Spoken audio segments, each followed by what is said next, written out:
गली गली में शोर है, नरेंद्र मोदी चोर है। दोस्तों सोचिए, जब इस तरीके के नारे संसद में गूंजते नजर आए तो इस देश के प्रधानमंत्री का, इस देश में बैठी सरकार का सबसे पहला कर्तव्य क्या होना चाहिए? सबसे पहला कर्तव्य इस देश के प्रधानमंत्री नरेंद्र मोदी का होना चाहिए कि ऐसे नारों के साथ अगर संसद में गूंज सुनाई पड़ रही है तो विपक्ष के तमाम सवाल, वो तमाम मुद्दे जिन मुद्दों की वजह से ये सारे नारे लगाए जा रहे हैं लोकसभा में, राज्यसभा में, उसके जवाब दिए जाएं। विपक्ष के सवालों के जवाब दिए जाएं, जिसकी वजह से सड़क से लेकर संसद तक सिर्फ और सिर्फ हंगामा और बवाल मचा हुआ है।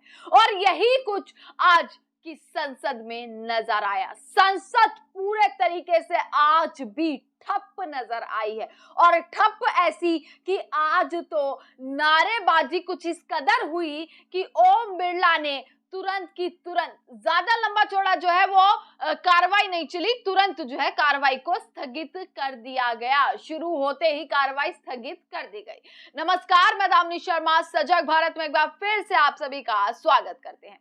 दोस्तों आपको पता है मॉनसून सत्र जारी है, यानी कि लोकसभा और राज्यसभा दोनों सदनों में अभी कार्रवाई चालू है और कुछ 3 दिन का ही वक्त बचा है कि दोनों सदनों में अब कार्रवाई होनी है। और इस बार का मॉनसून सत्र आपने देखा कि कुछ नहीं, सिर्फ ऑपरेशन सिंदूर वाले दिन चर्चा हुई थी, उसके बाद किसी भी नेता का भाषण, किसी भी नेता के सवाल जवाब, ऐसा कुछ भी जो है इस बार सदन में देखने के लिए नहीं मिला।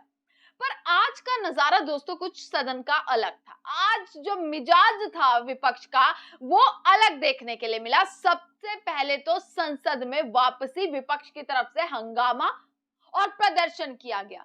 पर ये देखिए, ये कितनी निकम्मी सरकार है कि इनके कान तक जूं तक नहीं रेंग रही है।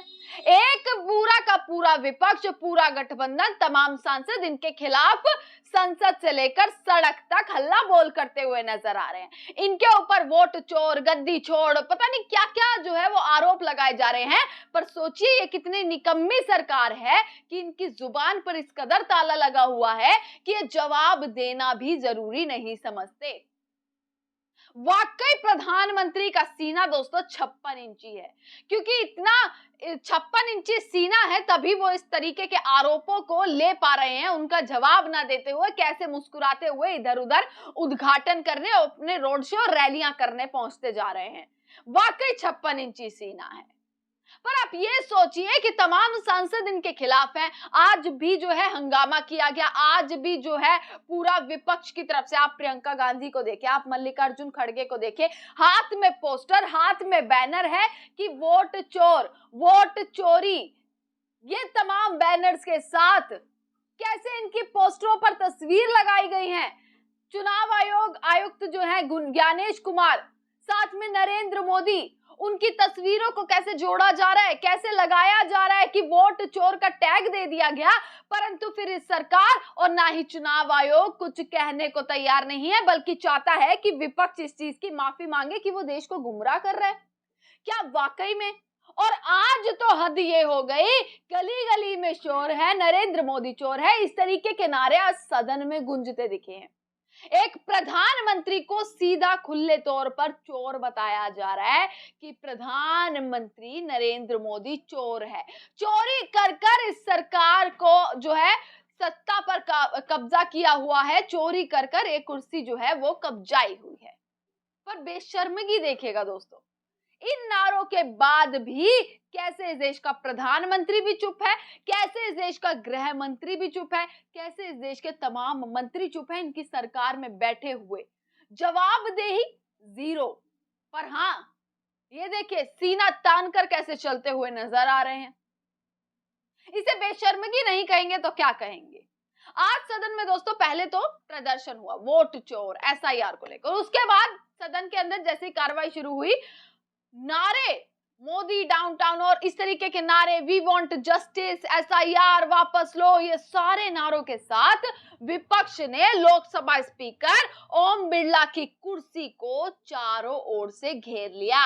यही नहीं, विपक्ष की तरफ तो कैमरा भी नहीं किया गया। जो वो हंगामा कर रहे थे, जो वो पोस्टर्स दिखा रहे थे, उस तरफ कैमरा नहीं किया गया।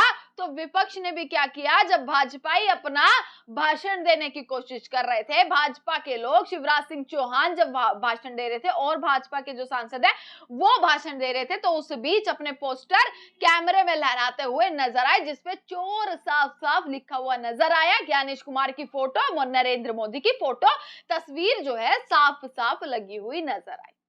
दोस्तों, सवाल उठता है कि इस बार का मॉनसून सत्र पूरा का पूरा सत्र ऐसा ही गया। हमने ना ही नरेंद्र मोदी को सुना, ना ही उनको जो आरोप उन पर लगाए गए तमाम सवाल थे, जिनके जवाब किसी भी नेता ने नहीं दिए। कुछ बिल नहीं पता इस देश की जनता को कि कौन से बिल पास हो रहे हैं, कौन से बिल लागू हो रहे हैं। इस बार का सत्र ऐसे ही गया है।